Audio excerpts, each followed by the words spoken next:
And the next thing we're going on to is flapjacks. Now, this is something that I think people have made for ages and ages and ages, but they can vary so much, Mary. They can be as tough as old boots, can't they? And dry. Yes, these are beautifully moist and syrupy. And they'll keep well if you want them to.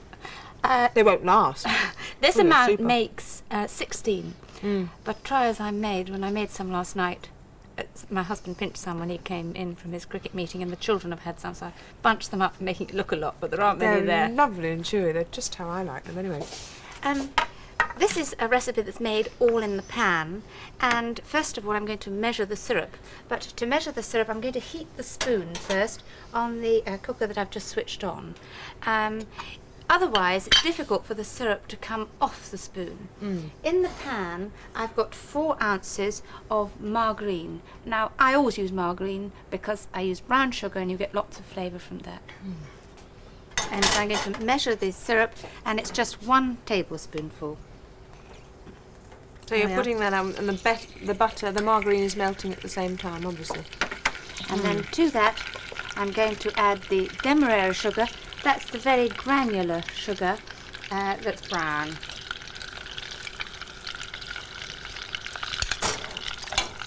And then 5 ounces of porridge oats. There we are. And you just stir those together. And it's one of the easiest recipes that there are. And of course it doesn't need any skill whatsoever, dare I say it, just accurate measuring.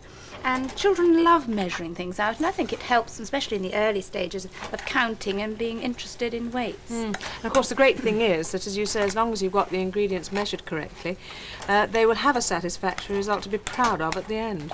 There we are, just enough to melt the margarine.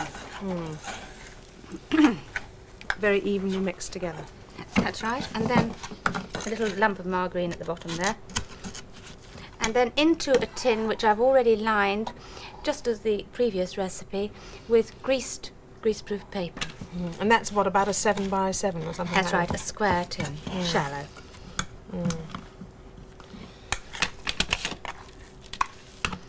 There we are. And again, I have got 2 of these tins, and I nearly always do double the recipe.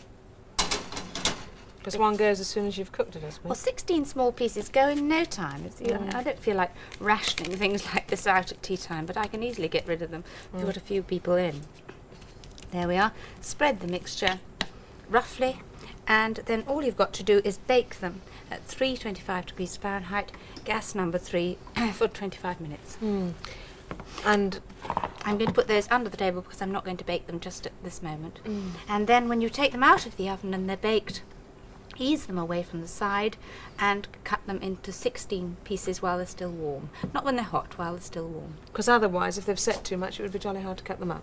That's right. And they are delicious, and you want to keep them in a tin, not with a cake though, in a tin by themselves.